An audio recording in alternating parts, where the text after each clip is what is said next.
Nous sommes le 10 juin. Le lendemain du 9, la veille du 11. Là, vous me dites merci. Donc, dans 2 jours, Donald Trump rencontrera Kim Jong-un. Sommet historique, s'il en est. Historique, peut-être pas. En tout cas, c'est la première fois que le président des États-Unis rencontre le président du régime nord-coréen. Et nous en débattons aujourd'hui avec les éditorialistes de LVE. Arnaud Dika, bonsoir. Bonsoir Raphaël Mille. La surprise du soir, Arnaud Dika. Non, je rigole. C'est une blague, mais vous m'excusez. Ah, mais on me connaît déjà comme étant le numéro 2 fantôme d'LVE, et c'est normal que je sois une surprise. Voilà. Votre successeur à la place de rédacteur en chef de LVE, Ryoma Takeuchi, bonsoir. Hello. Et Clément Le Fur qui nous a rejoint en fin de saison, bonsoir. Bonsoir.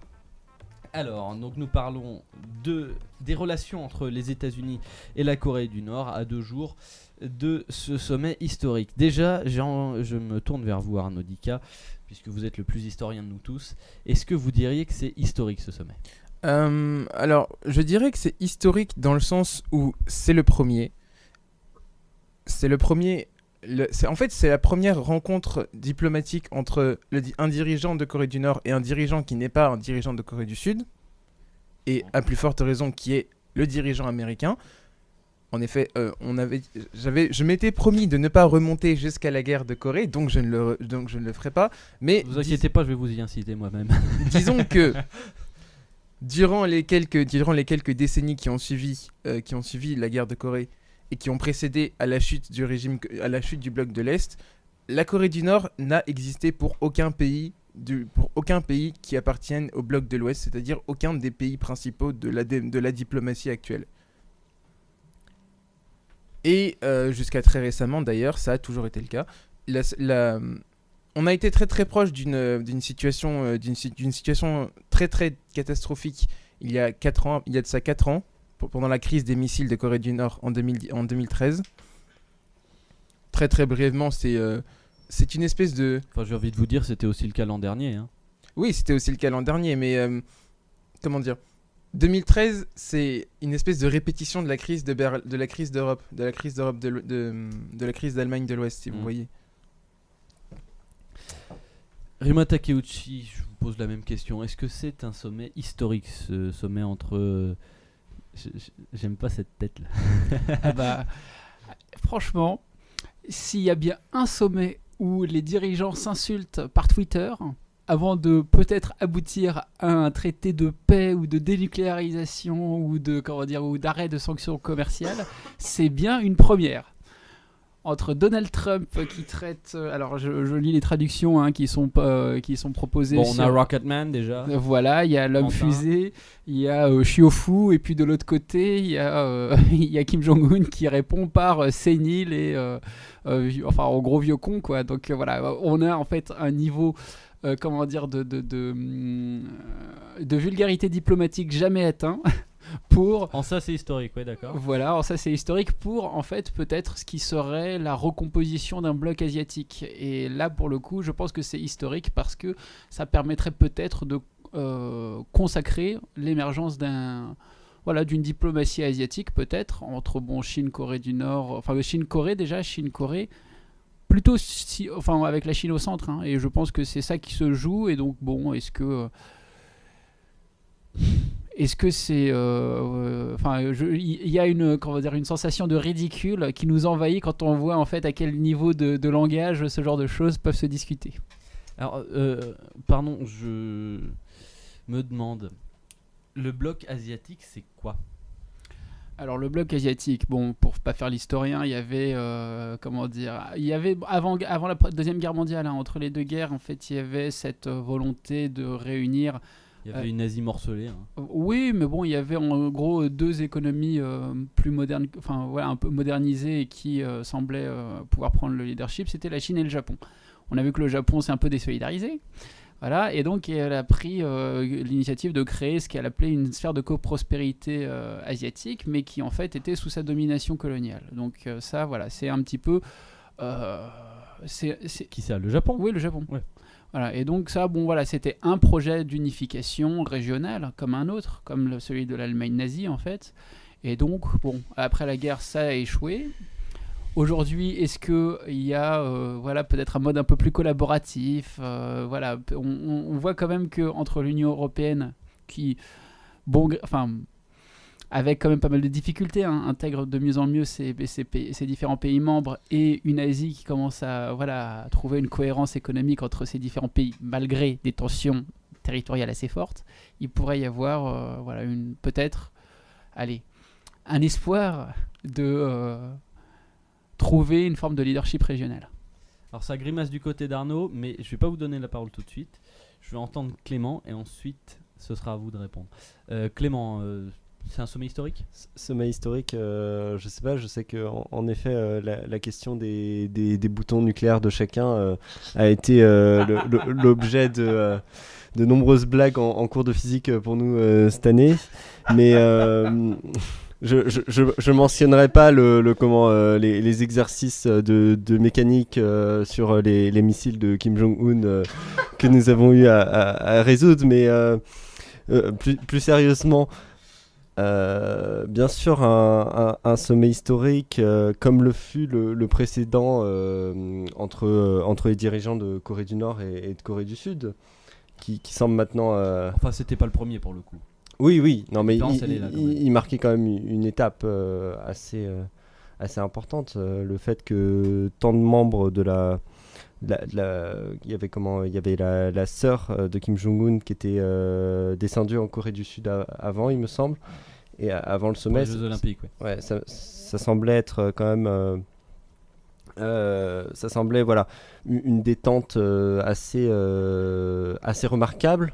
On a eu une repériode de crispation ensuite lorsque Donald Trump a décidé d'annuler le premier sommet, il me semble, et maintenant à nouveau ce qui semble être un horizon plus pacifique. Oui, sommet important, historique. La conclusion nous le dira sans doute. L'histoire nous dira si c'est historique, en gros. Monsieur de la Palisse n'aurait pas dit mieux. Arnaud, je vous voyais grimacer. Ah, c'était des petites grimaces de connivence, parce que j'aime pas beaucoup qu'on assimile souvent les régimes, donc je vais me permettre de vous reprendre Ryoma Takeuchi, parce que la volonté du Japon n'a pas grand chose à voir avec celle de l'Allemagne nazie en fait. Dans le sens où l'impérialisme japonais, c'est pas vraiment un impérialisme idéologique. C'est idéologique parce que l'impérialisme est une idéologie politique, mais ça n'est pas vraiment lié à un projet de société nouvelle. Vous voyez ce que je veux dire ? Si, on a eu, moi de mon côté, j'ai eu l'impression qu'il y avait cette envie d'un homme nouveau, moderne, parfait et exempt de tout reproche. L'homme nouveau, l'URSS l'a eu, l'Allemagne nazie l'a eu, le Japon l'a eu, enfin on a tous eu un peu un idéal politique. Mais par exemple, pour en revenir à quelque chose d'un peu moins clivant, l'Allemagne du Kaiser l'a eu aussi. Oui. L'Allemagne de Bismarck l'a eu aussi. C'est pour ça qu'on compare souvent l'Allemagne de Bismarck la France de Napoléon III l'a eu aussi. Et la France républicaine, la France de la Troisième République l'a eu aussi. Vous voyez ce que je veux dire ? Oui, mais là, en fait, l'idée, c'est que donc, que je voulais faire une différence très nette entre l'avant-guerre où l'on essayait de créer des projets régionaux sur des bases idéologiques comme celle-ci, alors que là, on a plutôt une tentative économique, disons, d'intégrer mieux les économies, et que pour le coup, il y a des frictions pour lesquelles, on ne sait pas trop comment ça va se passer, mais entre des gens comme Kim Jong-un et Donald Trump, c'est ce côté un petit peu futile, c'est des menaces verbales auxquelles plus personne ne croit. On s'imagine quand même qu'ils auraient intérêt à collaborer, et que, au final, on va quand même arriver à quelque chose, un petit peu comme quand on voyait lors des sommets franco-allemands pour les communautés européennes, il y avait des diplomates pour pousser les leaders dans le dos comme ça, pour leur dire allez, il faut aller serrer la main au monsieur allemand, il faut le prendre dans les bras et faire semblant quand même qu'on s'aime, parce que c'est un peu cette image-là que j'ai. Ouais, je crois que je vois. Ça fait très années 30 comme idée, vous savez. Vous savez que là, on parle pas des années 30, mais qu'on parle plutôt de la Corée du Nord. Donc, nous allons revenir sur la Corée du Nord, s'il vous plaît. Revenons donc sur la Corée du Nord. Et on parlera d'impérialisme japonais après l'émission en micro. Voilà. sur la suite. Pour pardon, résultat, j'ai perdu le fil. Est-ce que c'est historique? Première question. Ça- Deuxième question. Deuxième question, voilà, merci Ryoma. Pour vous, qu'est-ce qu'il faut en quoi, quel serait le critère pour considérer que ce sommet aura été utile? Alors, pour moi, déjà, il y a deux choses qu'il faut prendre en compte pour considérer que le sommet aura été utile. Premièrement, ce sera la volonté des dirigeants des trois partis, si j'ose dire, puisqu'il y a d'abord Donald Trump, qui sera un acteur diplomatique particulièrement important pour cette occasion. Ensuite, Kim Jong-un, et ensuite la présidente de Corée du Sud. Le président, elle a été destituée, hein, la Ah, présidente. Le Ça- président. Ça fait à peu près un an, mais pas grave. Je ne suis pas beaucoup les actualités, mais my bad, comme on CQFD. dit. Donc, le président de Corée du Sud. Il faudrait que des trois parties, il y ait une sorte de reconfiguration diplomatique, si je puis me permettre. Vous parliez tout à l'heure de nouveaux blocs asiatiques, Ryoma. Moi, je pense que l'idée de cette rencontre, j'ose à peine appeler ça un sommet, mais l'idée de cette rencontre, c'est surtout de discuter de l'avenir de la Corée, et non pas de la Corée du Nord, mais de l'avenir de la Corée. Et en ce sens, comme le faisait remarquer Clément, les tentatives de rapprochement entre les dirigeants de Corée du Nord et de Corée du Sud montrent que elles traduisent une espèce de sentiment de rejet de toutes les crises qui s'enchaînent depuis plusieurs années maintenant. Toutes ces crises qui en fait sont autant d'incidents diplomatiques qui ne mènent nulle part et qui ne servent qu'à alimenter un contexte de tension qui va rendre la réunification particulièrement difficile. Notons que sur ce point-là, il va falloir plus que des insultes sur Twitter pour arranger les choses, hein. Donc voilà, pour moi le plus important c'est ça, c'est que la diplomatie coréenne arrive à quelque chose. Et que qu'il y a un accord, un ou plusieurs accords, entre les États-Unis, des accords d'abord de démilitarisation, ou au moins de cessation de toute tentative d'essai nucléaire dans le futur, des accords qui garantissent certains... Comment est-ce que je pourrais expliquer ça ? Des accords qui garantissent... des accords qui offriraient des garanties d'abord à la Corée du Nord quant à la sûreté de son régime, quant à la cessation de sanctions économiques à son encontre, et ensuite à la communauté internationale par le biais des États-Unis, quant au respect à la fois des droits de l'homme et des droits de l'homme et des libertés individuelles. Donc tout ça, ce sont des composantes particulièrement importantes parce qu'elles n'ont jamais été mises sur la table. Si vous voulez, c'est facile de s'insulter sur Twitter en se traitant de Rocketman ou bien de vieux séniles. C'est plus difficile de se rencontrer entre dirigeants de pays qui ont une importance conséquente dans l'équilibre diplomatique d'une région et de ne pas se foutre sur la tête. Ryoma, pour vous, comment considérer que cette rencontre, en effet, je partage l'idée d'Arnaud de parler plutôt de rencontre parce qu'ils seront que deux, rencontre entre la Corée du Nord et les États-Unis, comment est-ce que on peut considérer que ce sera réussi? Alors il y aurait il y a des zones d'ombre et des éléments qui continuent un petit peu à j'ai une gêne sur certains points, mais au moins si du côté américain on obtenait que Donald Trump, par exemple, revienne sur cette idée d'axe du mal, parce qu'il faut quand même noter que la Corée du Nord était aussi intégrée dans cette histoire d'axe du mal, donc au même niveau que les États qui étaient tenus pour responsables des attentats du 11 septembre 2001. Par exemple, que cette appellation soit abolie, et donc de cette abolie ou révisée ? Tout simplement qu'elle disparaisse, parce que la politique américaine au Moyen-Orient en serait, à mon avis, impacté, je ne sais pas trop comment, mais en tout cas, il y aurait une évolution globale sur la diplomatie américaine. Et elle ne serait pas que...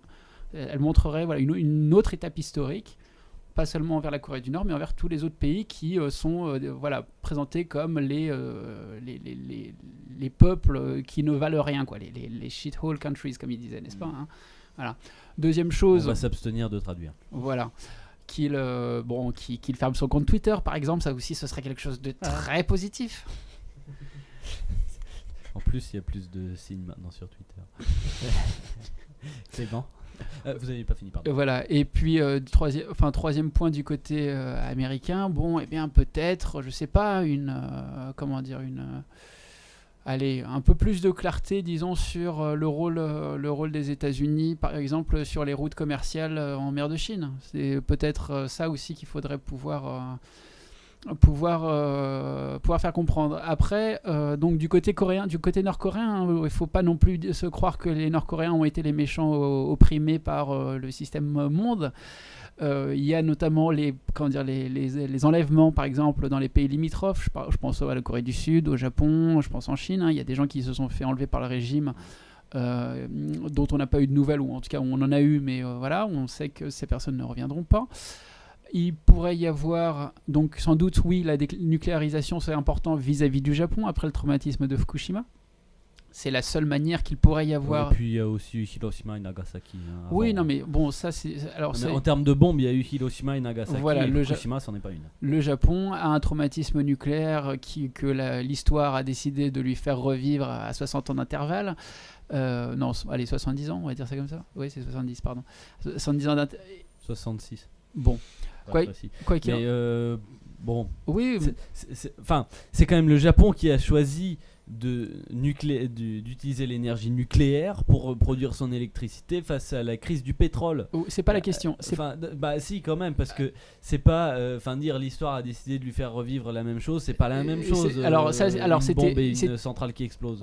On évite les images. Alors moi je voulais faire pédagogique, donc on va éviter les images, mais en tout cas, si la Corée du Nord reste une menace nucléaire, en sachant pertinemment qu'en général quand il y a des essais, c'est plutôt dirigé vers le Japon. Je pense que la Corée du Nord va se disqualifier d'un point de vue diplomatique, sachant que le Japon a un certain prestige à l'international. Troisièmement, pour du côté nord-coréen, donc peut-être aller clarifier un petit peu son jeu vis-à-vis de la Chine. Et je pense que un rapprochement entre Corée du Nord et Corée du Sud s'amorçait de manière proactive et vers une réunification, je pense que les soupçons de pression chinoise se dissiperaient au fur et à mesure. Ou en tout cas, on pourrait espérer une diplomatie coréenne autonome sans ce jeu de dupes qui nous fait croire que en fait c'est les États-Unis et la Chine qui se font la guerre. Même si c'est pas complètement faux. Si ces trois points-là, d'un côté comme de l'autre, étaient mis en avant, je pense qu'on aurait un sommet avec un résultat positif. Clément.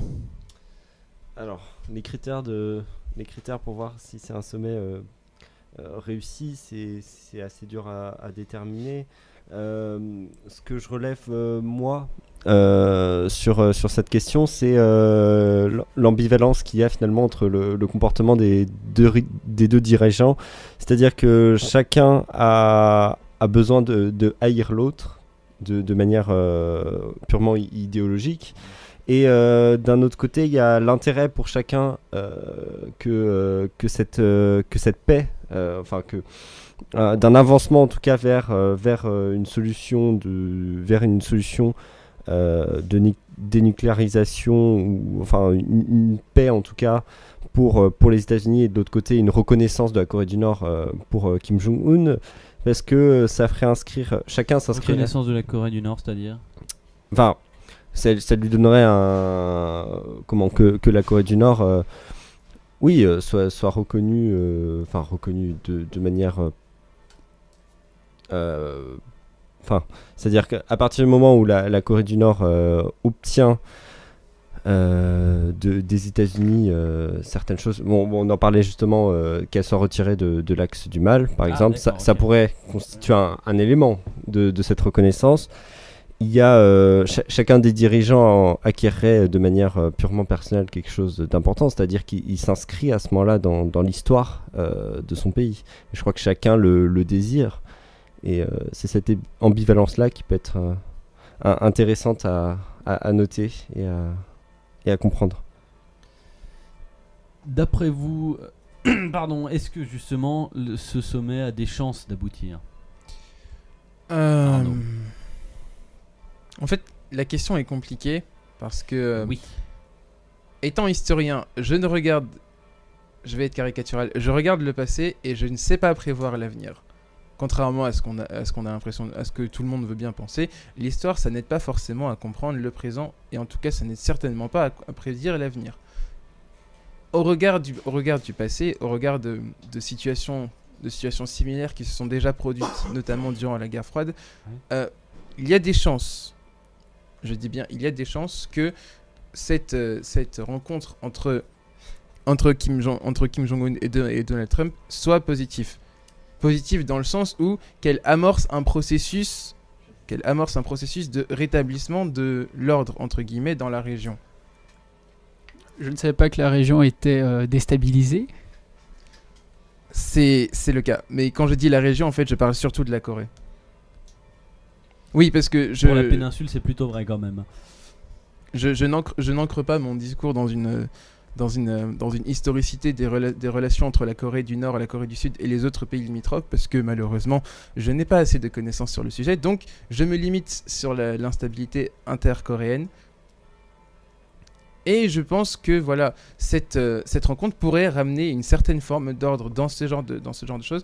À noter que, Clément, la Corée du Nord est reconnue par les États-Unis, par la majorité de la communauté internationale, en fait, depuis qu'elle a intégré le... Mais ça, c'est reconnu au sens juridique, c'est-à-dire au sens de reconnu par l'Organisation des Nations Unies. C'est pour ça que j'avais demandé une petite précision. Oui, Donc, oui. Ça, je pense que c'est bon, c'est réglé. Qu'est-ce que je voulais dire d'autre? Oui, concernant le logiciel idéologique, le prisme idéologique plutôt, devrais-je dire, au travers duquel chaque pays perçoit l'autre pays, je pense que sur ce point-là, je vais être pessimiste. Il y a peu de choses qui seront faites et il y a peu de choses qui peuvent être faites, en fait. Malheureusement, pour la simple et bonne raison que d'un côté comme de l'autre, c'est-à-dire que on a besoin... Non, c'est pas vraiment qu'on ait besoin, mais... Comment est-ce que je pourrais expliquer ça? Je vais prendre une phrase simple. La culture nord-coréenne se définit dans la défiance, dans l'adversité. C'est-à-dire que, comme Ryoma le mentionnait tout à l'heure, la communauté internationale ne doit pas prendre la Corée du Nord comme le pauvre petit pays victime de tous les abus des États-Unis et des autres grandes puissances. Pourtant, c'est comme ça que la Corée du Nord se définit elle-même. C'est-à-dire que pour justifier, je reviens encore à la crise de 2013, pour justifier du lancement d'une deuxième fusée, d'un deuxième programme spatial, puis ensuite de nouveaux essais nucléaires tout au courant de l'année 2013, la Corée du Nord voulait se défendre à la fois des États-Unis, mais également du Japon. Donc le point important ici, c'est de comprendre que ce pays-là est un pays dont la composante idéologique, dont la résilience, en fait, est basée sur sa capacité à renforcer l'idéologie dans laquelle il vit. Et à contrario, les États-Unis, comme on parlait tout à l'heure d'Axe du Mal, les États-Unis sont un pays dont la force, quant à elle, est en fait d'étendre en fait leur capacité d'action, leur puissance diplomatique via le dispersement de leur composante idéologique, par exemple, via le dispersement du modèle démocratique et du modèle du capitalisme libéral. Clément, vous vouliez réagir? Oui, j'aime bien l'idée justement de cette théorie sur la défiance. Il me semble peut-être pas, j'irai pas jusqu'à la défiance, mais en effet, comment la Corée du Nord est bâtie en effet sur l'adversité qu'elle a avec les autres, une partie des autres pays. Mais je crois que c'est quelque chose qu'on a déjà vu dans le passé.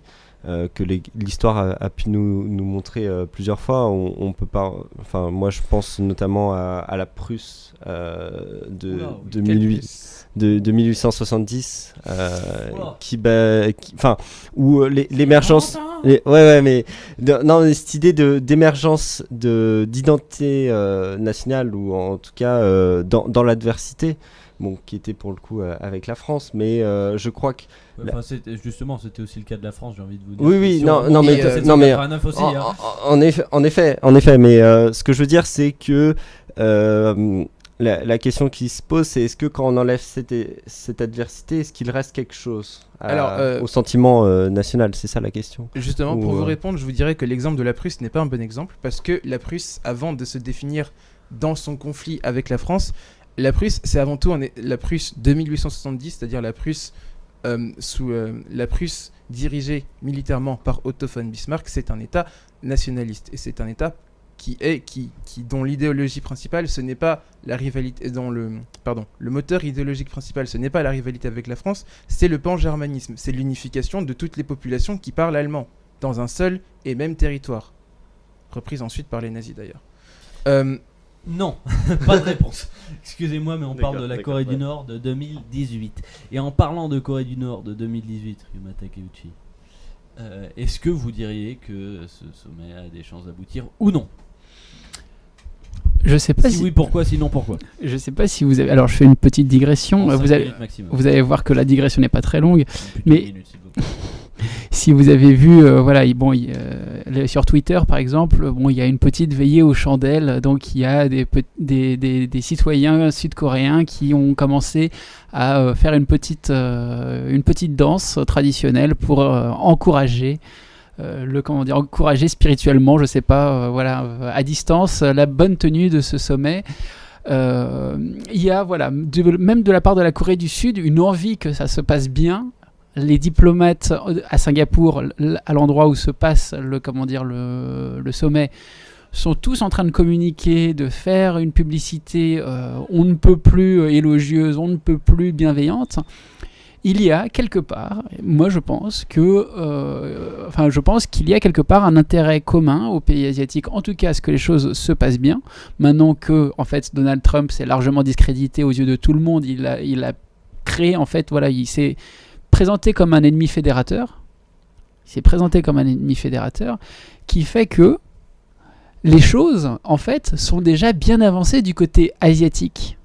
Mais est-ce que cela va bien se passer? Est-ce que ça ne risque pas de bipolariser le monde? Et c'est là où finalement on arrive sur une nouvelle ère. C'est qu'on parle de monde multipolaire, mais entre ce qu'on appelle l'Occident et cette sphère d'influence chinoise, quel serait le tiers-monde, ou la tierce personne qui permettrait de contrebalancer? On arrive en fait peut-être à... si ce sommet devait déboucher sur un échec, cet échec serait une bipolarisation du monde entre une sphère chinoise et une sphère occidentale.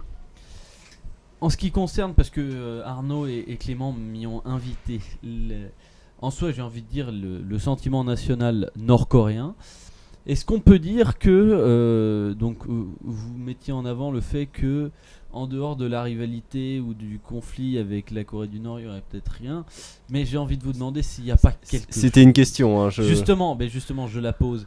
Et je la pose à Ryuma Takeuchi, cette question. Pour savoir ce qui fait le nationalisme nord-coréen ? Voilà.